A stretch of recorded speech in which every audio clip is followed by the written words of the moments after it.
I wrote a song about a tortilla. Actually, it's more of a rap.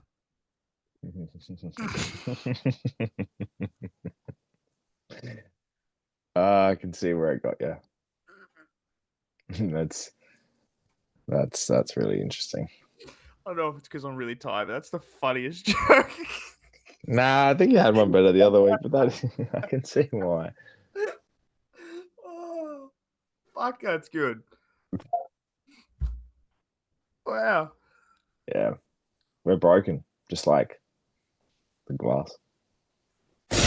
Here at the glass table, we're just like I you. like to play football, I like to watch football, and I like to talk about football. Yay! I like to play football and I like to watch football and I like to talk about football. But we do things a little bit differently around here. Life could be a dream, Jared.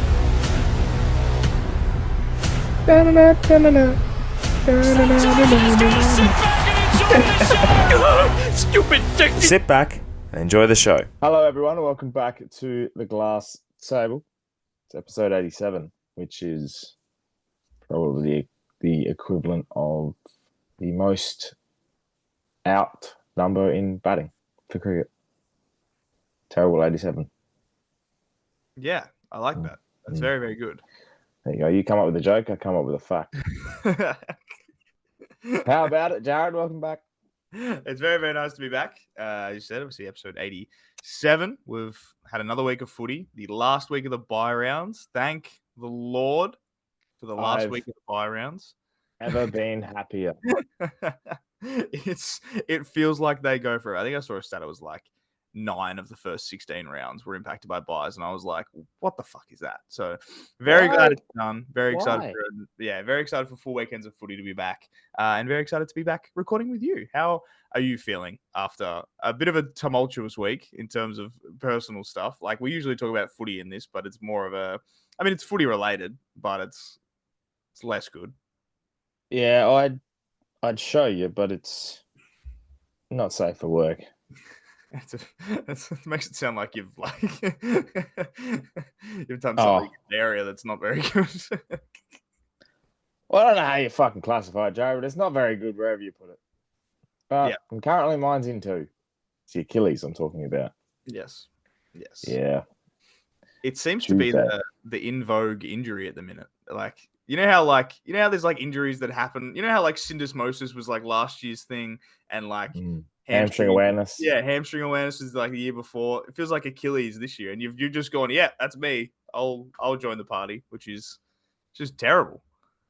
Yeah, it's not been a great week. My best friend was you, and then I've met my new best friend, Boo Boot, who sleeps with me, keeps me warm, goes wherever I go, protects me. Protects one part of you anyway. Yeah, look, it's not been a great week. The Achilles is not an injury I recommend trying to do. I don't know why you would try to do it, but It's the funny thing is, and I can tell you this story because I've already told you, but I'll tell everyone else. So basically, when you're such a powerhouse superstar at the sport you play, eventually something has to take you down for a period of time. And we saw it, as we've seen, the basketball recently. And yeah, last Tuesday night at footy training, you'd push off one step and all of a sudden, bang.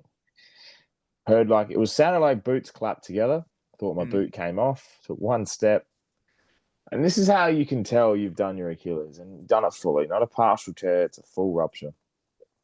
Is every time I get out of bed and I take it off to go like have a shower or just change of clothes, my right foot will hit the ground firm, flat-footed, beautiful. Even the heel goes first. Left foot, the Achilles one. yeah. Toe first. Yeah. It's a terrible injury and one as I said, don't recommend doing if you do. It's a long road to recovery. It is definitely a long road. But as we said, we're getting through it, and it's been now nearly a week. So that's a week down, which is always good. Can't wait to tick it off the old calendar. You know? Yeah, one that week one down, week down. I 68 like to it. go. Very good. But 68. that's a lot of weeks. But Yeah. Well, it was 69 when it started because I got fucked over. but you're at least able to witness a win on the weekend, which is very good. Local footy win for you. Port win for you. Fantasy win for you. Good week of wins. The Ant multi was complete over the weekend. Some might say it was a stupid, sexy weekend for me. Oh, well played. Very good. Very, very good. Yeah, you gave it up, and I just sunk that thing in, and as I landed, my Achilles went. Stupid, sexy AFL player. So, Jared Thomas, I've done the first couple of weeks, the last couple of weeks first, so maybe you go first this time. Oh, thank you very much for handing it over into You're our welcome. stupid, sexy performances of this week. And this is one that has been building, right? I think this performance has been building for I want to say 11 weeks. And then we finally saw it on the weekend. And it is the second coming of Baby Bont, Joel Frazier. Now, Joel Frazier, right? Oh, and it's a stupid, sexy name too. Yep, incredible name. Yeah. Felt really well. Big Yeah. fan. Big fan of everything that's happening there. Yeah. Joel Frazier on the weekend. Oh, man. Good at footy. Yeah, really, I love it. really, Yeah. really good at footy. I love the shoulder structure. Looks like Bont, runs like Bont. Baby Bont. Yeah. And you look back and he was picked 45, I think. I tell you what, the Dogs do better than any team. They get value out of their picks. That 2016 premiership team was built out of rookie draft picks and late draft picks, all these things. They've had their high draft picks for sure. They've had their Bonds and Sam Dart. They've had their big picks, but you're getting players like Joel Frazier, who is just turning into this and I can't even usually, if you're bringing a Bont back into the team, it'll drop his output. He'll get moved to half forward. He'll do less kind of thing. Bont coming in makes him do more. Yeah, I know. He plays so much better with Bont in the side, and it's amazing. And he is so good. And I think I saw his thing. It was for 23 plus disposals and 4-goal performances, how many have done it under a certain age? And it was Dustin Martin and Harley Bennell. It was yeah, great. He's 50-50 strike rate, that. Yeah, I know. Very, very odd. But if you're in, if you're in a conversation with Dustin Martin, you're doing a good thing. So Joel Frazier, man, well played. Welcome to the AFL, Joel Frazier. He is definitely becoming one of my favorite youngsters. Yep. Right up there with the Ollie Dempseys, the Sam Darcys, these types of players that are just slowly becoming into their own. And you can have the title for Baby Bont for a short period of time, and it's great. You embrace it. So eventually you'll have a baby Frazier, Joel Frazier. Eventually you'll be Joel Frazier, and that's all you need to be. And he's well on his way. Yep. He's very, very, very good. And he showed on the weekend just how amazing he is on a fucking terrible deck. On the worst football field. That oval was not stupid sexy. No, we'll talk about that later, but fuck. Anyway, what was your stupid sexy of the week? Yeah, well, mine this week was pointed out to me. Now, it was a moment I savored on the weekend. But the best part about this was part one, the goal. Part two, the comment that I got on the TikTok that I made. So Travis Boak's goal is my stupid sexy. It could be the last goal he kicks in AFL footy, right? That's the consensus that's what it could be, right? I'm sure he'll kick 4 behinds in the meantime, but it was such a beautiful moment, and even better the fact that we were 8 goals up at that point. But I put the TikTok together, beautiful photos and everything, and someone's comment was, that was definitely a stupid, sexy moment. Ha. And that's what sold it for me. I was going to do Joel Frazier. I was going to do the Michael McElhaney performance. He was really good as well. But Trav Boak's goal. Yeah. You don't get to see them often, so just soak it in. And when someone points it out as a stupid, sexy moment, you got to. It's got to happen. That's just perfection. It's poetic. It's fantastic. for those. I mean, like, obviously, it's for those not aware, but I was watching the game, and like, it was you were watching. I was watching on Channel 7. You were watching on KO, so I had like a 10-15 second like buffer. And when Boat kicks this goal, I think I just messaged you like waiting or just waiting. Dot. And then I was just waiting for like 15, 20 seconds, and then it was just holy fuck. Because like I saw him get the free kick, nothing in it, by the way. But no, absolutely nothing in it at all. That's very, fine. very dodgy. It's fine. That's fine. Doesn't matter. And just like watching the clip back over and over and over as I have, it leaves his boot, and within 0.5 of a second, you just hear the crowd instantly you just know it's going in. So I just straight away, just sat there and thought, that is the straightest kick he's ever had a goal. Because when the crowd cheers, as soon as that thing leaves the boot, you just know. It's always good when the player, like, as soon as it leaves the boot, goes straight into celebration. Like, it's not no waiting, no like looking, whatever. It's kick and then just fucking You just and I love if it's like a tight angle. Yeah. For example, and a player kicks a goal, and you just hear that part of the ground know it's going. Yeah, and then it slowly spreads. Especially when it's a big time goal or a moment that you need it. They're the types of goals you love in footy. It's fantastic. Them and on the run. Yeah, I love those. Like those goals where the crowd behind the person knows it's going, and you see that part rise, and that means everybody else gets excited. It's just, it's amazing. It was a great goal and very, very super sexy moment. What part of the ground, if you were to have a moment, doesn't matter if it's a winning goal or a moment to put your team in front or just to bring them back within contention, to get a big roar, what part of the ground would you kick your set shot from? I would pick the Robbie Gray against Carlton, the Jack Newnes against Freo, the Dom Sheed pocket. That pocket, because I'm a right footer, that pocket where it's a tight goal. It's like usually it has to be a drop punt, like goes in and it just threads the needle because you can immediately turn to the crowd right there kind of thing. I think that's what like sells it. Like just having that spot where the people behind you know it's going in, the people there know it's going in, and you can just do a bit of fucking like the people behind you are getting like absolutely rowdy. So I think like that Robbie Gray spot, the Jack Newnes spot, the Dom Sheed as well, like that area of the ground, I'm all about it.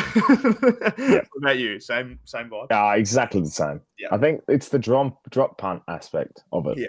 You know, it's threading the needle just perfectly. Get your right to left, right, and it just swings in. You watch the crowd. Everyone's like leaning with you a little bit, and then you just hear that. And that's the whole point of the roar. And it just like, even the first initial roar sounds like everyone's, but then it just continues to grow. Yeah. It's fantastic. Jonathan Brown used to sink those. Yeah. Just religiously. Regularly. It was a consistent just from that spot. It's fantastic. It's a beautiful kick. It's just, it always looks good too. Shea Bolton kicked one on the weekend from that spot, and I was just like, yes, because that's the other part of it is it looks good straight off the bat, but then also you've got the goal umpire right next to the closest goalpost, and he's not moving. Nah, straight over the head. This thing. Straight over the head. Breaking his neck back. So good. It's a good celebration. It's a good moment. It's fantastic. Beautiful I think Seth Campbell as well did it on the weekend too at the G, and it was just a very nice touch and just guided. It's just beautiful. It's just good goals. Just someone should put a compilation of those goals. That specific side. That specific spot. I like that. That is good. What wasn't good on the weekend was, well, you wanted to talk about it, so we might as well just get straight into it. The weekend that was. Now, before I get you to talk about the moment that you want to talk about and everything, we'll quickly run through what was arguably. I don't even know what this round was. It was no disrespect to you, because I know you got 5 tips. It was the easiest round to tip, I think, in the history. In terms of like average tips across like competition wise, like I got like 7 and I was like, oh, that's cool. And then I checked the app and like so many people got 7 and I was like, oh, okay. Yeah, look, I think there was no upsets. There was none of the games was an upset. Like Port Carlton was like sort of 50-50, but we're probably leaning Port's way. Dogs Sydney was kind of 60-40, probably leaning Dogs' way, but they were the closest. Everything else was, to be expected, I suppose. It was the most nothing round of football ever, too. Yeah. Yeah. Like, Port won by 50. That thing was over at quarter time. The Dogs Swans game was the best game of the round. Yeah. And it took to the second half to kick in. Yeah, to actually happen. When I see a third quarter and I just see goal after goal after goal, and I'm like thinking, how many goals have been kicked this 4 in a quarter? row, and the Swans get like 4 in a row. I was like, fuck, hang on. There's 6 goals each a quarter in the fourth. It was magnificent. Best game of the round. Even the D's Suns game, like I know the D's weren't, after quarter time. But they had a bit of fire, though. A bit of goals. Plenty of goals. In that game. Yeah. Just sorry for Stephen May. He's having a tough year. Dominated by the key forwards. Like one stage, you'd line up on Stephen May and think, well, I'm not kicking a goal today. Literally. Now you line up on him and you think, oh. I saw that on social media this week. It was like, at what point did Stephen May turn from I hate playing on him to, man, this is going to be a good day for me? Like, it feels like it was like it feels like very recently that he's turned. Like, I feel like even last year he was okay. And now it's just like, oh boy. I think the real turning point, the real notice part about Stephen May's game was when he obliterated Max Gawn. I was literally about to say, ever since that King's birthday game where he yelled at Max Gawn, he has played like shit since. Like, he has had a really, really tough few weeks since then. Did they play? I think they had a bye last week. Yeah. They did, yeah. So they have played on Isaac Keeler in Alice Springs, and Keeler's kicked 3 on him. So he's had Isaac Keeler kick 3 on him. Then he had the Max Gawn incident the week after. Then he's come up against Georgiadis and had 7 kicked on him. Oh boy! And then he's had a bye, and then he's come back and Ben King's kicked 3 on him. And it could have been way more, Ben. And it could have been 6. Yeah. Anyway, Melbourne are irrelevant. So are North Melbourne, because they've lost all respect from what they did have. They did this again. I can't believe this year. I can't believe they've gone, we've just beaten Carlton. How bad are Carlton? Yeah, they're fucking... If North are going to Tassie to lose to Hawthorn in the Tassie Cup... By 90 points. By 85 points, and you've just come off a game where you beat Carlton at the G by, well, it was 11 points, but it should have been more. Yeah. North have done this twice this year now, where they have this team building, incredible win, and it's all turning. Everything's going okay. Like this thing of like, we're a new North Melbourne. Remember it happening against Melbourne in like round 2. It was like, we're a new North Melbourne. And then they came out the week after and got fucking slaughtered. First time was Carlton. Carlton slaughtered them in the Good Friday game. And now this time it's like, oh, we beat Carlton. We're back. Here we go. Let's see if we can bring it up to Hawthorn. And they didn't even look close. For not even a second into the game did they look close.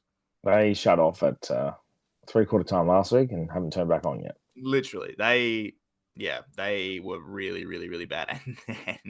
And then I know exactly what you're going to say. They turned off the comments. Yes. On Instagram, and they didn't.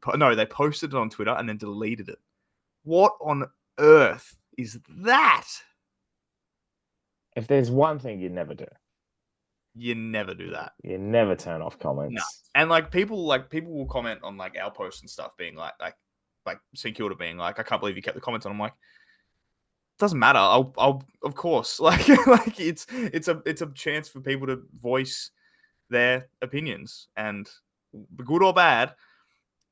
My thing is like, why was this the line that they drew? Like, there has been some horrendous North Melbourne games over the last 4 years, and not once did they ever turn the comments off. But this one against a good Hawthorn team in Tassie, like, so strange. Such a strange line to draw.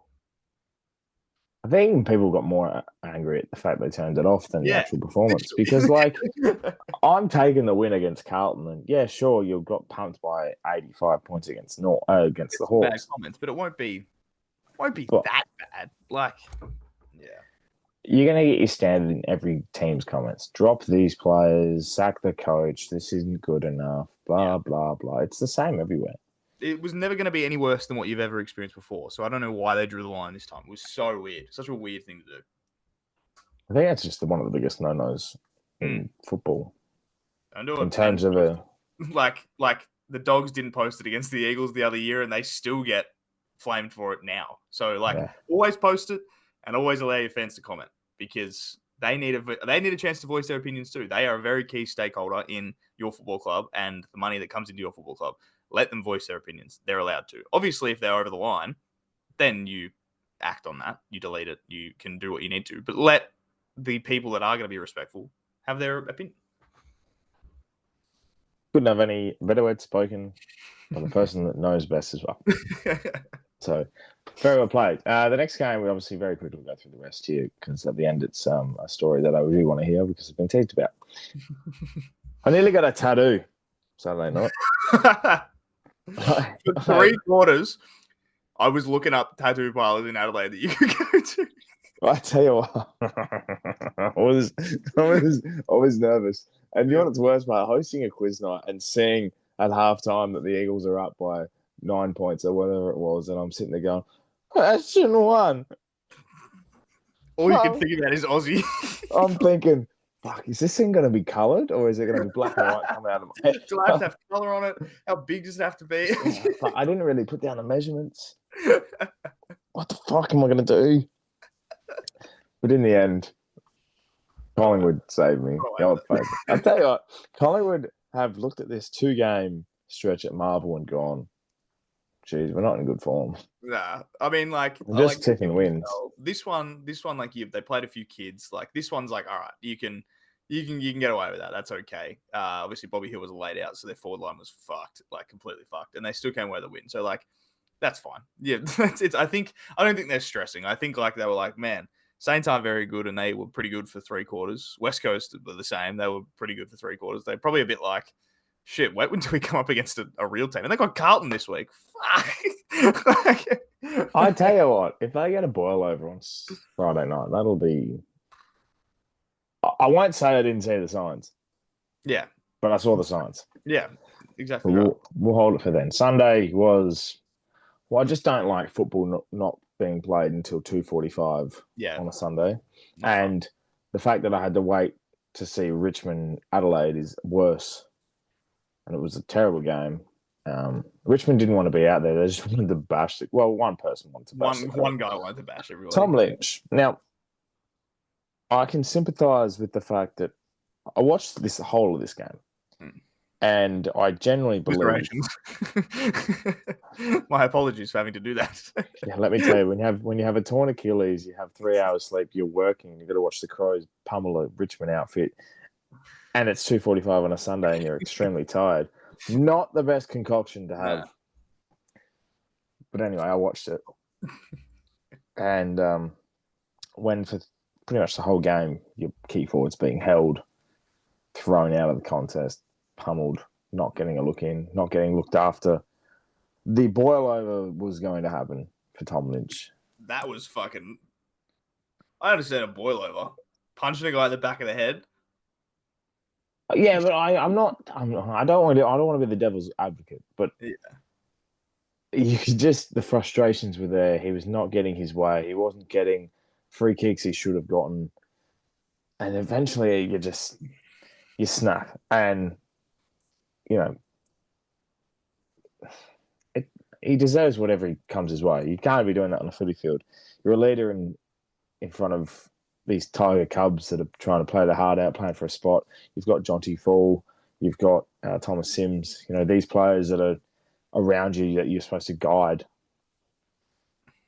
I mean, you're not going to really punch Jordan Butts in the head. Yeah, he missed. Like, if he connected. He mainly missed. If he'd connected, he was fucked. Like, it's bad when the commentators, and you've got Dermot on the commentator going, oh, Tom Lynch is in trouble. We haven't even seen it. Yeah. Literally, I like, without trying to romanticize the event, I fucking love that shit. And this reminds me exactly of the Barry Hall, Brent Stager one, where you don't see it originally, and then you hear Quarters, I think it's Quarters that's on the commentary, and he goes, that is disgusting, Barry Hall. And it's like, oh, what's happening? I want to say it. That's kind of like, you get a little bit, you're like, oh, what's going on? Like, the call is literally like, that is disgraceful, Barry Hall. And I'm like, oh. Replay. Stop the play, umpire. I need to see this. Literally, when the Tom Lynch thing happened, I was actually out the middle of Optus Stadium when it was going on, and I opened my Instagram, and my first post was the Dan Does Footy one of Tom Lynch. Second one was the Sedge Footy one of Tom Lynch, and I was like, oh boy, something has gone down here. And then I actually watched it. He's very lucky he didn't connect properly. Like he still hit him, but very lucky he didn't go down. Like if Jordan Butts was concussed and couldn't play the game, fucking hell. Take the rest of the year off, Tommy. I think he should anyway. I mean, He genuinely, ever since he won the flag, has just gone. He's fucking cruising. I know. All that money. Oh well. Speaking of cruising, Freo didn't show up until 3/4 time in Perth, and then they decided to in what was a typical Freo Saints game of footy. It was actually a pretty good game in the end. One that I was actually like, you know what, this is okay. It very much reminded me of 2009 football, where it was just pretty good defenses doing what they need to do, and then every now and then a breakaway goal. that was kind of somebody kick straight. Yeah, that was the main thing. How many posters did you have? Freo hit the post 3 times. We hit it 4 times. Mason Wood hitting the wood was generally twice. He did it twice. I thought it was 3 times. No, I think he did it twice. Cooper Sharman did it once, and someone else did it once. But yeah, it was just it was fucking silly. But you were saying before the story, right? Now I've heard the legends of Wharfie time. I've heard about this theory that they call Wharfie time. And I didn't actually know what it was until this weekend. And then I had to look it up afterwards. And so Freo call it Wharfie time when it's the last couple minutes of a game, it's close, and they're playing at Perth, and they need an extra, kind of boost to get going. So the fans get really, really loud. It's like the Collingwood chant, basically. It's like the power chant. It's just this last couple minutes, and the fans get really, really loud, and they get waves all around the LEDs on the thing. It was fucking terrifying. And then you know what happened in Wharfie time? Ball goes up, tap down, straight through. Luke Jackson takes an all-time fucking mark. And I'm like, fucking Wharfie time is real. I'm like, what is this? Why did this happen? It's a superpower. Just do that the whole time. I've never heard of this. Yeah, so Wharfie time is this thing they do it, and they've done it for a while, and it's hilarious. And they big Wharfie time comes up on the big fucking scoreboard and the big LED, all the wave and stuff. They do the Undertaker's gong sounds. That's what starts Wharfie time. It's gong, and then Wharfie time comes, and then the fans go fucking off, and it was the coolest thing I've ever seen in my life. And then Luke Jackson took a fucking screamer. I was like, wow, what the fuck? Wharfie time's Michael's special stuff. Literally, I was like, just do that the whole time. I was like, what the fuck? I can see why they got across the line. It was cool. It was very, very cool. And I was like, fucking, and the gong sounds, and all of us, and by this point, I'm standing in the race, and the gong sounds, and we all just look at each other like, what the fuck? What is going on? It was fucking terrible. Is he here? Is he here? I was literally, I felt like WrestleMania when the gong went off. I was like, Aaron Sandlands comes out of the ground. Aaron Sandlands, Aiden Ballantyne rolls his way to the forward pocket. It's like, no! Matthew Abbott undoes his suit in the commentary box. Why, paraglides from the Fox Footy commentary box. I was You've got all these Freo legends just flying in. It was David Mundy comes out of the ground. David Mundy, yeah. It was one of the coolest things I've ever seen. Wharfie time. Despite the loss, I was sick. I was sitting in the rooms after typing up the match report. And I was like, that was fucking pretty cool. Have I got a story for you? Oh man, it was great. That is incredible. That is actually, I've never heard of Wharfie time. Wharfie time. I knew it existed, but I just didn't know what it was. And then I got to witness it firsthand, and it's special. It is very, very, very cool. But the game itself I thought was okay. Alex Taru is the greatest footballer that's ever graced the earth. Royal Marshall's pretty good too. That's the one. I'm starting to compile a list of just, for some reason, favorite players at each club. Right. Yeah. And you don't always have that, but you know, when you're watching enough footy, there's a few I like. Yeah. I think it's also because some of them are in my fantasy team, but that's, besides the point. I'll throw out there Rowan Marshall. I generally think you always have your favourite player from your favourite club. Yeah. But then you'll have your players that you enjoy watching. So Rowan Marshall, Sam Darcy. I think I have a type. Big boys. I like big boys. Big boys. Who know how to Throwing smile. themselves at it. Yeah. Big boys that know how to smile and just throw themselves at everything, kick fucking ridiculous goals out of midair because you can. Like, do whatever you want to do. Bizarre. I generally don't understand how people do it. Yeah. That goal was so funny. One of the funniest goals ever. Just wasn't getting a free kick. He's like, fuck it. He's like, I'll just fucking just kick it. Generally, he was like, he held his own against the two ruckman, Rowan Marshall. And Sam Darcy, sorry, not Sam, Sean Darcy. I have to get used to that. Yeah, it's too confusing. Sean Darcy didn't come good to the last quarter. But like Rowan Marshall held his own. You could tell he was getting fed up with being handled in the ruck and he just put his foot out. And I remember just looking down and I think I was checking scores. Yeah. And he was doing pretty good. And then I've just heard, "Oh, Adam in here, Rowan Marshall." And I've gone, what's happened? hang on. And then I've watched the replay and he's just hacked at it. I jumped out of the chair. Yep. Well, with one leg. As best you could. You hopped out of the chair. Yeah. I sort of went, ah. It was very good. It was very, very good. It was. But obviously, Luke Jackson is incredible. I love Luke Jackson. Talk about like favorite players for other teams. Luke Jackson is. I must have a type 2. I think Luke Jackson is right up there. Like he is just like, and I love. You have an interesting type. Yeah, you're a lot more broader. bit shabbier, but like I love it. My favorite. Throwing a Sava. Yeah, I fucking love Sava. My favorite thing that Freo do is when they play Luke Jackson in the middle, not as a ruck, when they play him as like a straight midfielder. Because I'm like, yeah, because you can, because he's 195 centimeters, but he can run and he's good at it. Like, I love that shit. I love it so much.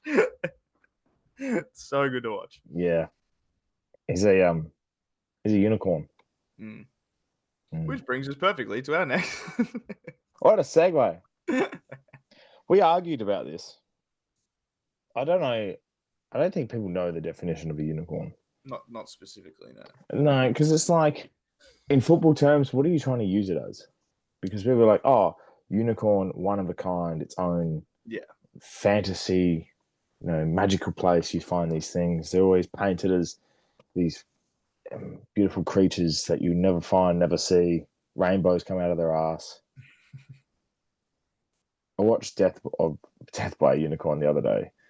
Rainbows do not come out of their ass. Everything else. If you touch their horn, you basically get possessed. Become really horny. Good movie.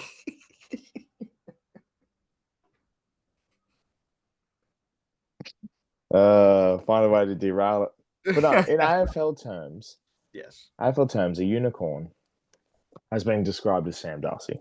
But I saw the Fox Footy package on the weekend, and it's also been showcasing Luke Jackson. Yeah. So it made me think, is it players that are a specific type that can do anything in other places? Or are they just their own unique individual starring power that no one else can have?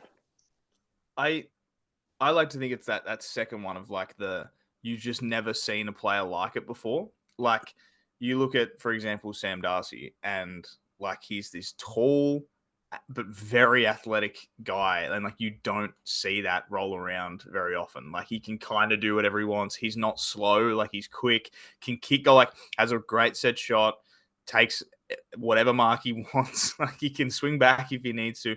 He's like, you just don't see it very often. Luke Jackson, much of the same. He's like a ruck that can play in the midfield, can play forward, can, take intercept marks going back.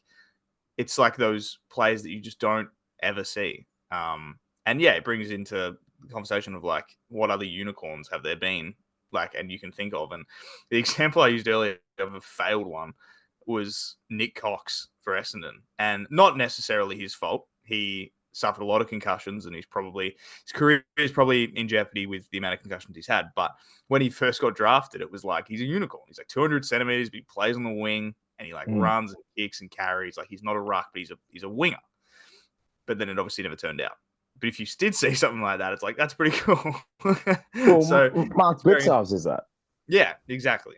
And that's the perfect example. It's like unicorn, and I think you use the example. I think the way you said it's like a utility, but just like the greatest version of a utility you could possibly be. A utility on steroids. Yeah. Type of situation. You know, Sam Darcy is a unicorn.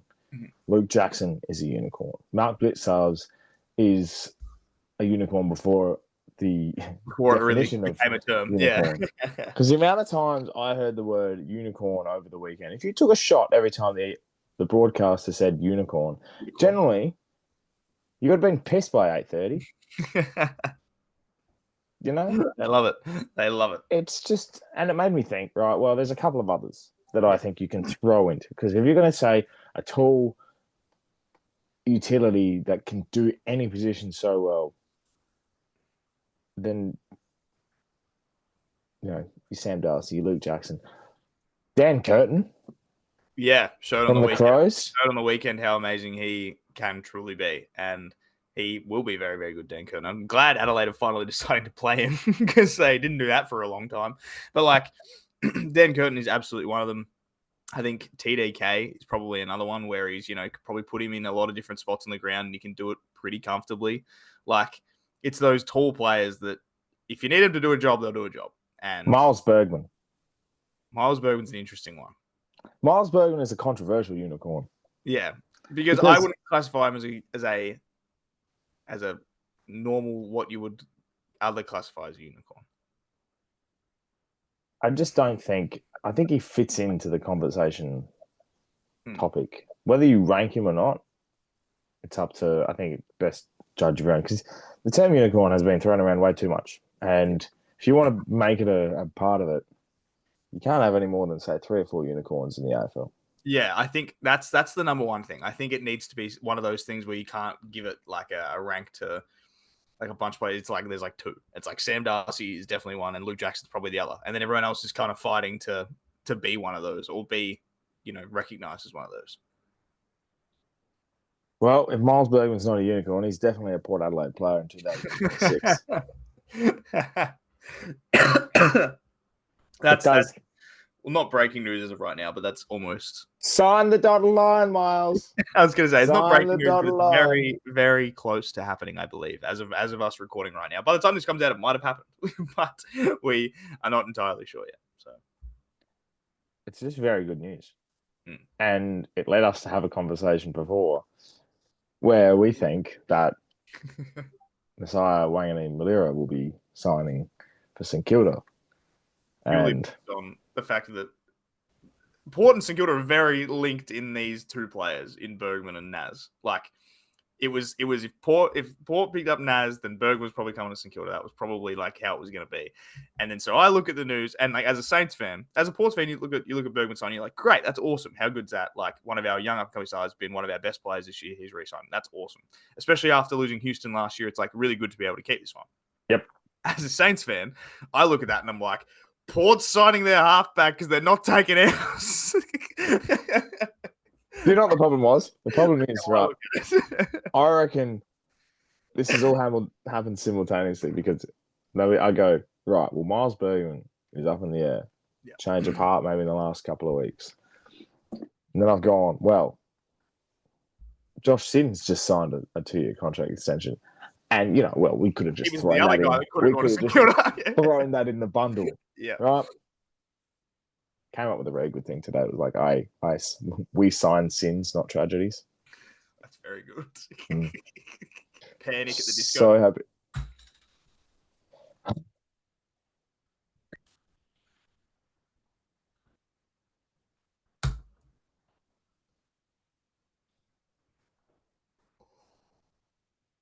Oh. That may very well be a graphic album cover title of the episode. I Sign Sins, Not Tragedies by Panic at the Disco. It's our best. It's got to be our best. It took us 87 episodes, but we have incredible content. If you're watching at home, join us in a round of applause because that's easily our best. And it's never going to get topped. Thank you very much for coming. That's hot. But as you were saying, you signed Sin. Yeah, and I just thought, well, maybe he could be thrown in, but he's not, and he's been okay this year. So, and that when Bergman signs, right, it's not just our halfback anymore. He's not a halfback anymore. He can throw down there to do a job. He's a midfielder now. Yep. Connor Rose is back. Yeah. There you go. Yep. So, but if there's ever a way, maybe we could, find a way. Still figure it out. No, Would you like Todd Marshall? No, we already have the good Marshall. I'm okay with the Marshall that we have. Your Marshall could go. Nah, he's staying. It's fine. He'll be right. Oh, so you can afford TDK. You can probably afford TDK. Yeah, we can. But no, I think as a Port fan, you look at the Bergman one, it's great, and that is great because I think he's really, really, really good. And if Naz did end up leaving and we did end up getting Bergman, I would have obviously been sad, but I would have been like, that's pretty good. Bergman's great. Oh no.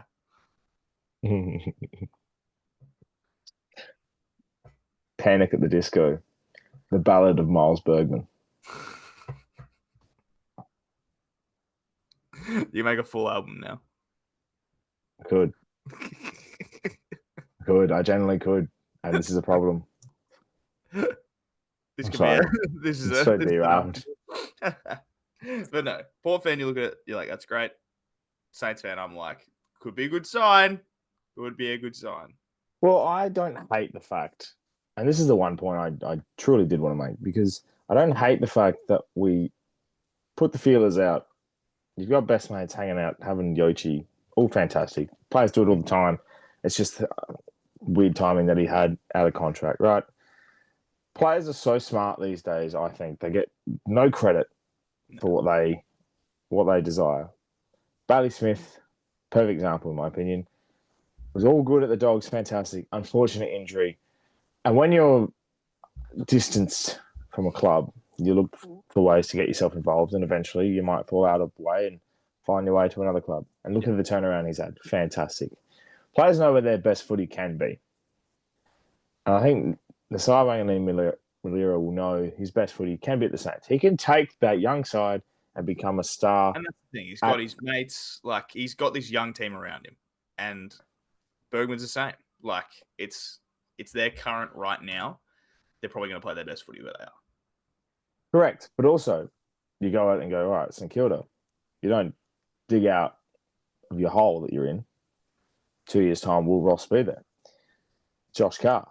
2 years to tempt to see how it goes as a player. Miles Bergman, see how it is. Same culture, same everything. New coach, see what can be made of it. You've got the three-headed monster and horne-francis, Rosie and Butters. You're going to get more midfield time. You just test the waters. Yep. There's so much time. That's why I think it's the 2-year contracts to get them both free agency. It's a classic, and that's just a fair enough. It's a fair enough thing to do. Port have one of the smartest contracts for both Butters and Bergman, because they've gone, right, you can have 2 years extension on your contracts, no worries, dotted line, and then 2 years' time you can break a clause and you can stay for life. Yep. Money's all there. Yep. It's all hanging around, just in case you want it. Dangling off the pear tree. Pear tree. That's good. Fantastic. No really pressing issues this week. No, we didn't have too many issues and stuff like that. Obviously, we spoke very slightly about it before, but the SCG ground, which has been talked to death already. Now, it's Friday, it's Monday, and it happened on Friday. It's been talked to death, but it was horrendously bad. The ground was shocking, and it's been bad all year. The SCG, yep. Yeah, it's been shit all year. It's just now that it's getting highlighted. I literally saw right before we started recording that Carra announced Port put in a thing to the AFL after round 6 being like, hey, this ground was fucked. Can you do something about it? And nothing ended up happening, and it's still bad. So yeah, I just think, hear me out, fuck the SCJ off. It's shit for a broadcast. Games aren't good there. Ground shit. Go away. I think just use it for cricket. Yep. Play footy at a core stadium. Yeah. Go to a core. Go to fucking. It's not wherever that much better, but it'll. It's got to be a little bit better. Oh well, do you remember when we were back in the early days when the Swans actually had to play there? Yeah. It was terrible. It's bad. Maybe they should just not play football in Sydney. Yeah. They should relocate back down to South Melbourne. That would be interesting, wouldn't it? I'm sure that'll go down well in the wider AFL. We need to find another MCG game. Oh no. Maybe that's why they bought Waverley. Waverley Swans. Why does that ring so well? It was actually pretty good, right? Yeah. Waverley Swans actually sounds pretty good. Did you Don't hate see? And the SCG was sad they're not going to get rid of it because, one, it's Sydney, and two, it's heritage. Yeah. Looks good for cricket, bad for footy. Did you see the walkthrough for what the Macquarie Stadium could look like today? Yes, I did. And let me tell you, this is my gripe with it. Why in the flying fuck are you having an open concourse on a roofed stadium in Tassie when the whole point of the roof is to keep the shit out? You're supposed to keep your people warm. Yeah. And I don't know. I don't get it. What is with that? I don't get it. Marvel's the same. Marvel has it like open concourse. And I'm like, just Oh. fuck, shut it off. Make it a big fucking thing. Just put walls up. I don't understand. I don't know. Is that how they're cutting costs? They're just not putting walls? They're just like, fuck it. They're like, you know what? The AFL tasked us with this and it's costing too much money. We'll cut the walls down. Imagine if Macquarie Stadium's the first ever to be a fold-up stadium. When they're done, close it down. All right, we'll pop it back up in a second. I was about to say it's a roof, but no walls. Tent. It's just a tent. Just like a big circus tent. Just like 4 poles with a fucking flat roof over the top. Or a circus tent. In. Circus tent would be extra. Can you imagine watching a game of football in a circus tent? It'd be the greatest experience ever. I would have It's like so sitting in a movies and you've got the 4D seats and you're just moving with the ground. Yeah. Like, how good is this? You see the fucking roof, like the wind shaking the walls, and you're like, oh no. What a perfect stadium. Oh, it's bad. That's okay. Probably not even gonna fucking happen now anyway. The only other thing that I saw that's today that's now new news, Saints related, is standalone VFL team now, St Kilda Football Club. Going to be standing alone in the VFL, which is pretty exciting. The fans are very happy about it. I have never seen a more unanimous thank fuck than today. When I got off the plane and saw all the comments, I was like, oh shit, people really like this. So that was good. But it just, we've spoken about it to death and we talk about it all the time. Bring in your AFL reserves. Just fucking do it. It just opens the conversation again, doesn't it? Yeah, that's exactly what it does. All it does is just reignite the fucking AFL reserves comp. Just do it, man. And you don't have to do the double headers. I understand it'd be pretty fun to do that. But you could then play them at the local grounds. Port could play at Albertons, Kilda could play at RSCA. And it's fun. It gets good crowds. Like, yeah. Let me do it simply for you. Let me spell it out for everyone at home, right? Yeah. This is your AFL club. Yeah. South Patch Kid. Yeah. Right? This is your AFL club. Yeah. What you need to do is you have the AFL, right? They come to the party.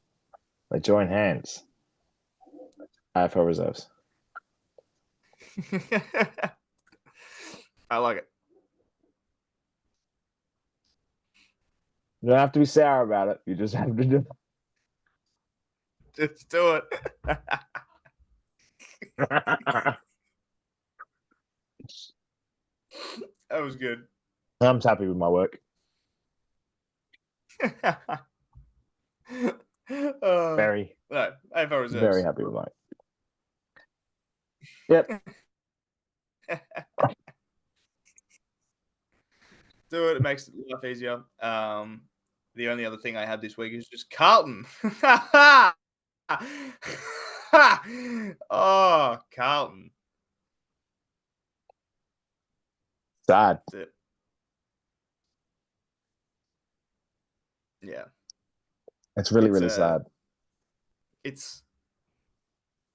It's like a hard thing to comprehend, just seeing the team like just crumble. And then like it wasn't even that, it was the day after when they fucking graffiti Princess Park. And it's like, oh my God. Why do fans do that? I don't know. What do you think that's gonna like do? Like what do you actually think is getting that across? I get it sends a message, but it's like the fan. There was one fan waiting outside for the players to arrive the next day. What are you doing? What are you doing? Yeah, they had extra security for Michael Voss at Northport Oval for the Carlton VFL game. Like, that's fucking that's fucked. I don't understand how you can possibly sit here and be a fan the way that is. I'm like, all right, I'm going to go spray paint my footy club. Or actually, I'm going to go stand out the front and let the players know I'm thinking about them. No. Get up, go to work, think about how angry it makes you, voice your opinion in a different way, and let A healthy them way. be people. You know what was a good thing they did, the Carlton fans? Today, this morning, they had an open training. And it's hard to do that on like a Monday anyway. Like hard to go to an open training on a Monday, but it's school holidays kind of thing. There was like 30 people there. That is the right way to voice what you think of your football club. By being like, if you're not going to show up for us, we're not going to show up for you. So that's the best way to do it. By their players, and Carlton Open Training is usually frequented by a lot of people. To not go to that, their players, that's the message. You don't have to graffiti anything. You don't have to threaten them. Just don't rock up, and the players will get it. And yet there'll still be 80,000 there on Friday night. A lot of Pies fans. It is if Carlton lose by like 100, I don't see how Voss makes it through the weekend. Yeah, I don't know either. Like I thought the Port game was almost going to be it. I thought we were there just about. Oh, if they hadn't had the 4-goal last quarter for If everyone, it got 100 plus, I reckon it was done. I reckon he was. Yeah, I reckon he wasn't even getting on the plane. I'll give you Carlton's rest of the year. And it's pretty tough from memory. if you, at what point would you actually pull the pin versus do you think they'll pull the pin? I've got an opinion on it myself, but they play obviously Collingwood this week at the MCG. They play Brisbane at Marvel Stadium on Thursday the week after. They then take on the Demons at the G. They then take on Hawthorn at the MCG on a Thursday. They then take on Fremantle at Optus. Oh my God. They then have the Suns at Marvel. They have Port at Marvel. And then they finish the year off with Essendon at the G. Now, I hope they don't sack Michael Voss because this is the exact same scenario they have every 4 or 5 years. Yeah. All right. Well, he actually brought you to a prelim. He made a final last year. You've turned around poorly this year. I get it. You didn't play so well the year before all of this, but you were a game out of the 8. You've been competitive. The way you're playing at the moment is a player-driven, competitive nature. It's not Voss. We've seen it worked. It worked against the Cats earlier in the year. They've done good things this year. Sacking your coach is not going to fix it. No. What's going to fix it is actually giving a support system around him that's actually going to help people believe. You know, it doesn't matter about the outside noise. It matters about the fans' opinion, absolutely. But it's just an opinion, right? Yeah. If there is no faith from outside, there has to be faith inside. And I generally think it's just too many people rocking up 9 to 5, get paid, not truly investing in what they want. They haven't done it for how many years? But you can't tell me this side, this playing group that 2 years ago made a prelim, last year scraped into the 8, but was second on the ladder this time last year just about. Yep. There is a belief there. I don't know what's happening. They have a player that's going to leave at the end of the year. They head to St Kilda and TDK. I don't think it's Voss. No, I But if don't they think pull the it's Voss. trigger on it, it's just ridiculous to do it in season. Yeah, You're that's not my going to thing. do anything. I don't think they'll do it in season. I think if they get rid of Voss, I think it's a postseason thing. I think it's they do a review and he's gone. The thing that I find different with like that whole, and I absolutely agree, they just keep rotating through coaches, and you can't do that. Like you need stability, you need to be, and like Saints have done it. They've done it for a really long time. I kind of think Carlton are probably the worst at it. The only difference this time around is that Michael Voss has comfortably had the best list of all of them. And arguably over the last 3 years has had a list that should be winning a flag. You've got a 2-time Brownlow medalist. You got Coleman medalists. You got AA defenders. You've got everything you need kind of thing. And I just think their list is so weird in that like their top 8 players are unbelievably good. And then I've always said this. I've said this for the last 3 years. They're like 1 to 8 are amazing. And then they're like 18 to 23 and then like lower down the list are dreadful. like so bad. Like they just have this massive steep drop off of their A graders to then their D graders basically. And I just think like I think it's a list thing. I think it's players this year's like Curnow, I don't think he's healthy at all. Like I think he shouldn't be out there. Mackay, obviously, as we know, has been injured and he hasn't been playing. Chris Mackay, getting sorry to older. interrupt, but Mackay is the barometer of that side. Yeah. I've always said he was so. Like I always think he's so important to them. Just structurally, frees up Charlie, really good around the ground. Like won in that game against the Cats this year. Literally, one of the game against Cats, one of the game against us. Like just they have what they need. It's just they've been playing injured players. Cripps is now 30 and shoulders are starting to give way. Like you're running out of time. So I think Carlton are now going to panic and be like, we've probably got one more year of this before it all goes to shit again. So if the answer is sacking Voss, which I don't think it is, so bad. We have a couple of good kids, and I think they'll come. They'll come good. They'll be fine. Like Jagger Smith, obviously we haven't seen anything of him. He'll be good. Like he looked strong. Sam Walsh is out injured as well. Yeah, Sam Walsh has been injured for fucking years. Guy's been injured for his entire career. But like maybe it's like where Collingwood used to train at Victoria Park. Maybe Icon's cursed. Icon's a bit fucked up. Maybe Icon is cursed. Maybe that's the secret. Yeah, but I don't think Voss's Carlton's Achilles heel. No, I don't think he's the reason they're bad. I think they're players. And they're former stars that used to be able to rely on aren't that anymore. McGovern is very flaky. Blake Acres is doing nothing. Sard is doing nothing really. Like would have been a totally different ball game if you just. Yeah, but he's like 45. Yeah, he's still gonna be around forever. Orazio played a great game in a shit game. Shows you a lot.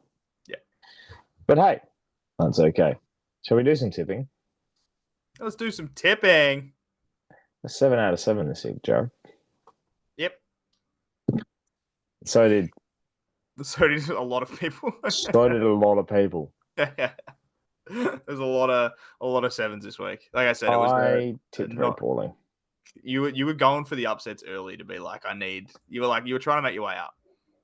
Yeah, well, I tipped Carlton over Port purely because for reverse psychology, and it worked. The Swans were generally about to give me a great tip, and then I got all the rest right. Yeah, fair. So I would say shout out to people, but not really because everyone got 7 apparently.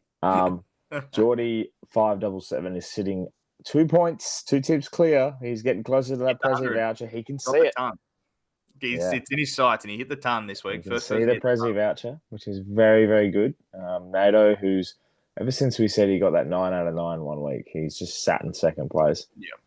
And Huntzilla Killer FC. I've read his name out every week, I reckon, for the first 16 rounds, and he's sitting on 98 as well. A bit of a gap to the rest after that.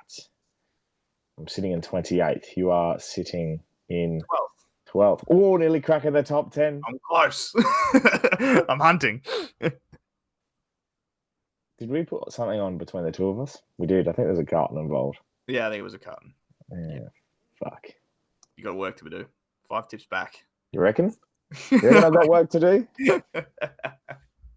Anyway, round 17. The biggest thing about this round, my beautiful friend, there's no more buys. There's no more buys. You can say goodbye to the buys.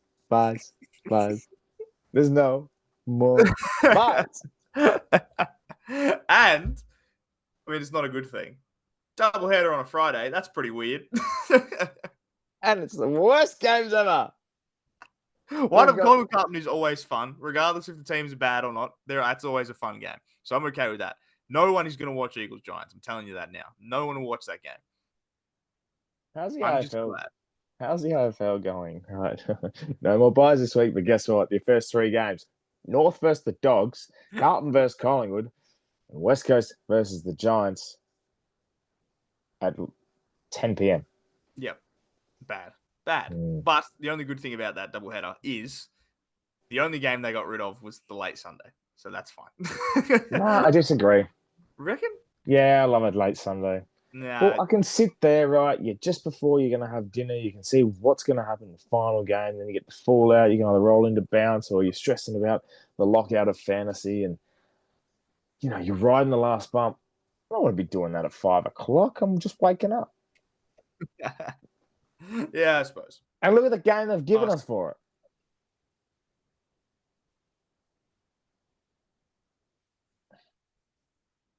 Anyway, let's tip. Football. Yeah. Hey. Don't be sour about it. Rightio, round 17. Give us your tips for North versus the Dogs. Dogs by so many. The Dogs by just a million. Nah. I can't do that number on here, Jared. That'll be the Dogs. I'm just going to put the Dogs by 24. Really? North Centenary celebration this week. So they might show up, maybe. And they will show up. We'll see. So 9 goals instead of 10. So you said Dogs by 24. Yeah. I'm doing the Dogs by 30. That'll work. Have a feeling that this might be a Sam Darcy legacy game against an 80 core or something. He's already had about 6 legacy games, but Toby Pink facing Sam Darcy. Oh, I forgot about that. Yeah. He got bathed. Toby Pink got a bath on the weekend. Hey, how good's that? The Pink Pony Club. The ponies are gone. And you've had 7 kicked on your head. Sorry, Toby. You can keep on dancing in West Hollywood all you like. Pink. Oh, not good. Uncle Toby's gone. Pies, Carlton. Pies. I honestly just do hope Carlton win because I think it'd be the funniest thing. It'd just be hilarious. Funny. Lids would be off. Not just lids, just the fact that it's just the biggest overreaction in the world. They've just been pants week after week and they can't beat the leaders. Yeah. It was like West Coast almost doing it last week. Collingwood are just stumbling their way to a couldn't have. Collingwood are in first gear, just ready to win. This is 2023 all over again. I was gonna say that's what it is. I think they're just gonna fucking kill everybody. They're just resting off the back end. I remember that Collingwood's last 5 games they were 1-4, and it was whatever. They knew they were getting a home final, so they're it's fine. Yeah, it rattled me. Yeah. Oh, West Coast Giants. Giants. I don't mind a bit of an Eagles. West Coast have actually turned. Talk about turning a corner with North. West Coast have actually turned a bit of a corner. Joe How Shanahan. good? Joe Shanahan. Yeah. Good. He's very good. So good. And McCarthy as well. Yeah. Tom McCarthy's incredible. He got picked up fucking 4 weeks ago and he's immediately their best player, which is the funniest thing ever. That is so unapologetically funny. Just picking up a guy off the side of the road and he's immediately your best player. Hilarious. So funny. It makes me laugh, but it's also So sad. How did you fuck up so many drafts, West Coast? Liam Baker become really good too. Yeah, he's actually turned Tom McCarthy, 29. 31 the week Brady before. Hoff as well. Liam Great. Duggan was very good on the weekend. Clay Hall got a Rising Star nomination. I thought it was going to be Taru. I was absolutely certain it was going to be Taru. But it shows me that the AFL just don't watch the 410 on a Yeah, exactly. They 440 were on a like, Sunday. who's this Toro guy you're speaking of? Toro. Yeah. Why is it spelled with an I? yeah. What is this? Gave it to Clay Hall anyway. They'd already picked him. They were like, yeah, you can have it. It's fine.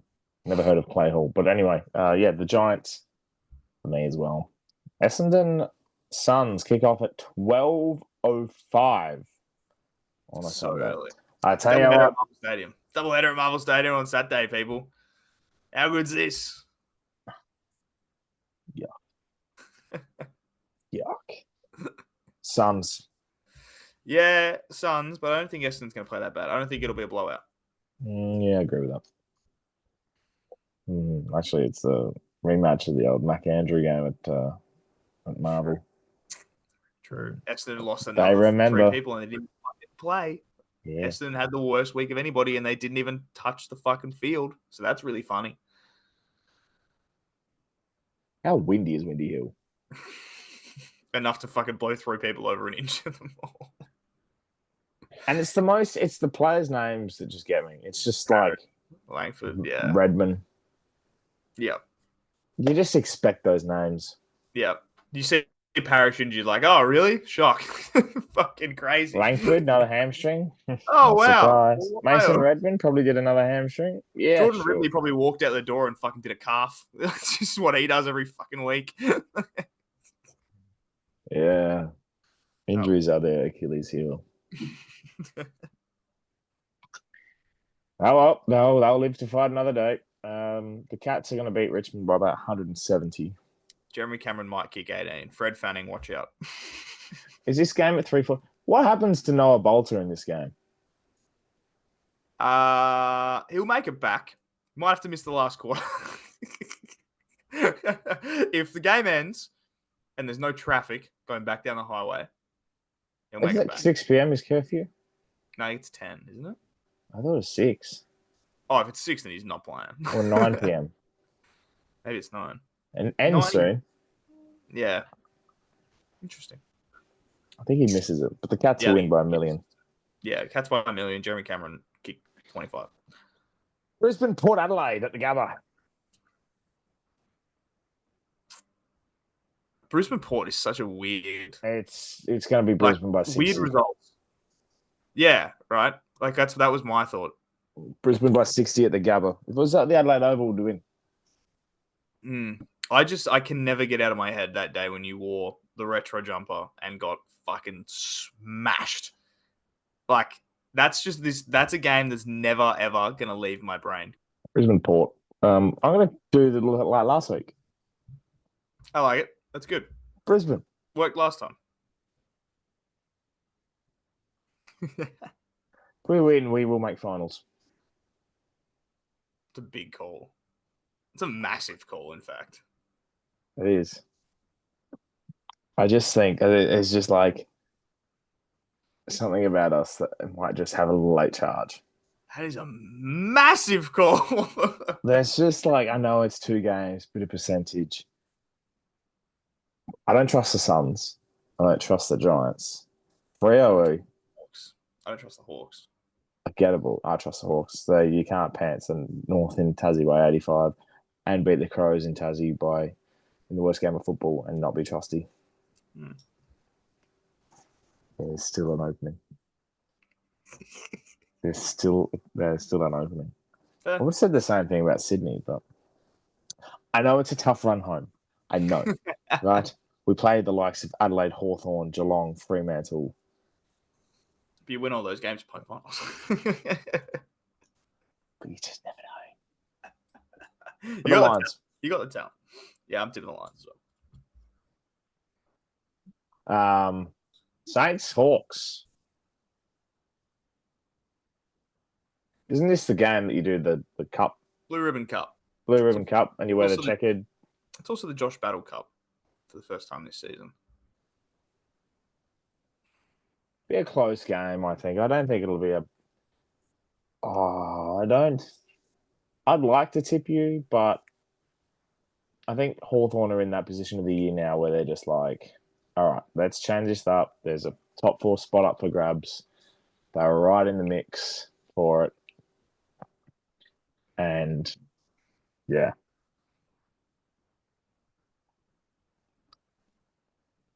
I don't think you can shut them down like you shut down Freo. No, yeah, I know. We've had 2 honourable losses in a row, and I'm like, there's no way it's a That really doesn't sit well with you. This result, either we win or we lose by 95 points. It won't be a 3rd honourable loss in a row. Like, that won't happen. It'll be either a Saints win, a massive upset, or we lose by the most we've ever lost. This is a game that Hawthorn might drop. Yeah, so I'm going to tip us. Go Saints. Oh, we always love a paid promotion. Sydney Freo at the SCG. Be a good game. I think so too.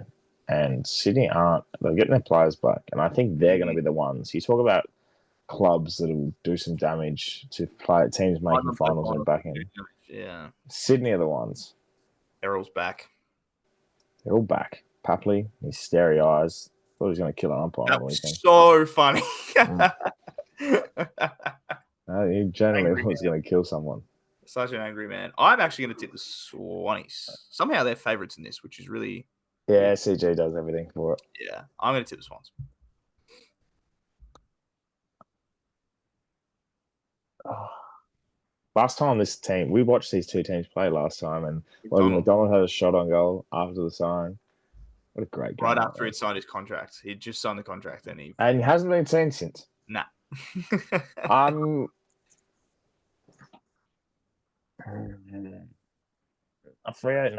tipping the Swans. Yep. It was also the same time of year as well. Like this sort just of about, yeah. Because then they played us the week after, and again Logan McDonald had that shot in yeah. Twice in a row. Crows. Yeah, Crows by a million. No, this is the one where the Crows will kick 11 goals, 16 to 10, 12, and it'll be a 3-goal honourable win because the D's are somehow magically okay. Yeah. Or it could be an 8-goal win, whatever the case. I reckon it could be. I reckon it's just gonna be like a shootout. Like it'll be like 150 to 100. It'll just be a blowout. Now that is an AFL unicorn. Yeah. Just before we finish up, we like to do this at the end of the program. And it's the stupid, sexy hang on. Go again. Hang on. Aesthetics. Got it. Yeah. I nearly said what's the dance thing? Anesthetics or something. Calisthenics.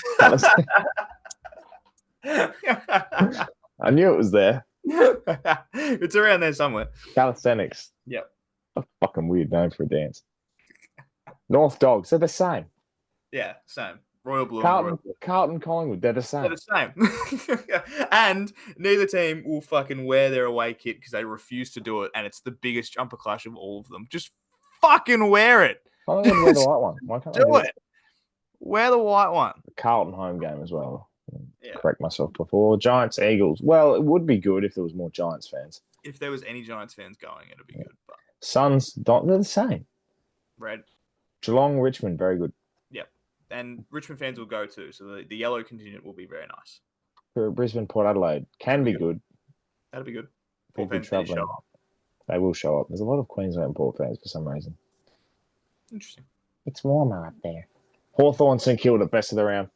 Pretty good. Red and yellow, pretty good. Yep. I think the next one's best of the round, but I like this one. Just Marvel, St Kilda, Hawthorn, best of the round. 2 contrasting different colours. Swans, Freo, very, very good as well. Look good on the field. And Crows, D's, none of the same. Same. That'll actually be the worst one. Yeah, that one's bad. Nah, Carlton Collingwood still, man. Fuck, I know. So bad. Well, next week we'll do our ladder predictor because we were going to do it this week, but I completely forgot about it. Yeah, I think that works. Do one more round of the buys, and then it's coming in. There's no more buys. That's what I'm saying. Like one more round of like after the buys, and then we come in, and then we're gonna just fucking get into gear. You could have reminded me, you know. I work only this just remembered podcast then too. as well. I only just remembered then as well. You work this podcast. You get paid, you know? Like sometimes it's just paid in love. Yeah, don't give me those eyes. Anyway, hope your footy team wins in the weekend. All the very best. Have fun. Subscribe, watch, listen, follow the socials. That's it. Anything, Dad? It might be the most annoying sound to end on. Yeah!